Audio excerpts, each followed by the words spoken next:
Welcome to Kevin Makes Cool Things. I'm Kevin, and this is an Agate clasp I made for my girlfriend's Hogwarts costume. Last year, I got her a robe and 3D printed her a wand. This Halloween, I wanted to improve on the costume's biggest issue, the clasp. The robe comes with this monstrosity, which technically works, but isn't great. I decided to replace it with a little parachute buckle and 3D print something decorative to go over the top. This is the first of a couple of projects I'm doing using crystals. I was on fossilera.com and found some nice and reasonably priced pieces, so I decided to try incorporating them into various prints. Since this is for my girlfriend, I let her choose the stone. She chose this crazy lace agate pocket stone because it fits with Hufflepuff's colors. I started by mocking up some different designs in GIMP.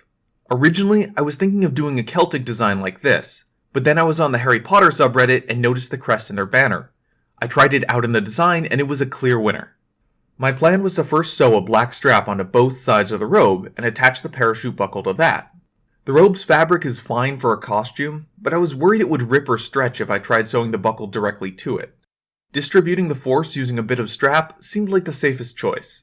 After that, I was going to attach the decorative clasp to one side, so you could take the robe on and off easily. To keep it from flopping around, I planned to use a bit of Velcro on the other side so it could be stuck in the proper position. At first I was thinking of using Velcro on both sides, but I decided against it. My girlfriend will probably only wear this once a year, and if the clasp falls off and smashes on the ground, it's going to take the fun out of the day. I'd rather attach the clasp too thoroughly than risk ruining Halloween. Once I had my plan, I figured out the measurements and fired up OpenSCAD. I used a sine function and a loop to make the curving bits and positioned some cubes and scaled cylinders for the rest.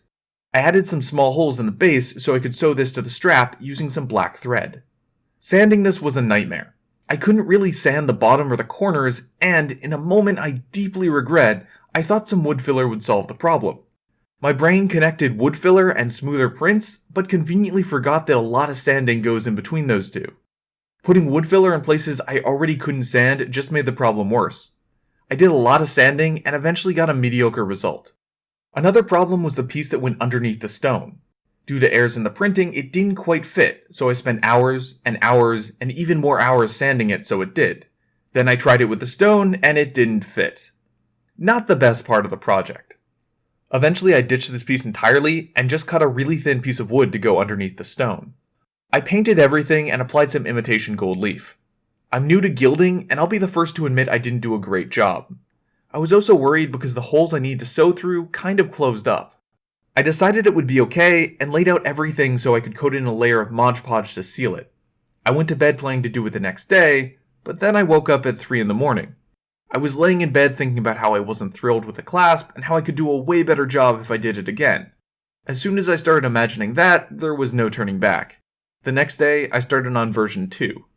I changed 4 things between version 1 and 2. First, I made the back separate so I could more easily sand, paint, and gild everything. I even made it fit in nicely so the edges are hidden. Second, I made the holes larger so they wouldn't close up like the last time. Third, I tweaked the measurements around the stone a little so it had a tighter fit. And fourth, I had the sides curve off a little because I thought it looked nice. Then I followed the same steps as last time, but it went way better. I sanded everything, applied some wood filler, and then did some more sanding. After it was smooth, I applied some acrylic paint as a base. I went straight for black on the back and did white followed by gold on the part I intended to gild. This was an idea I had when I was doing the first version. When I used white paint as a base, it was really obvious when I missed little spots. I figured gold paint would help hide the little imperfections. I used a bit of 2-part epoxy to stick the pieces together and then let it dry. Then I stitched everything together, and this is the result. I think it looks good, and I'm really happy I decided to remake it. I think the agate is a nice touch and really classes up the print. If you want to make your own, there's a link to the files in the description. If you like the video and want to support the channel, then like and subscribe.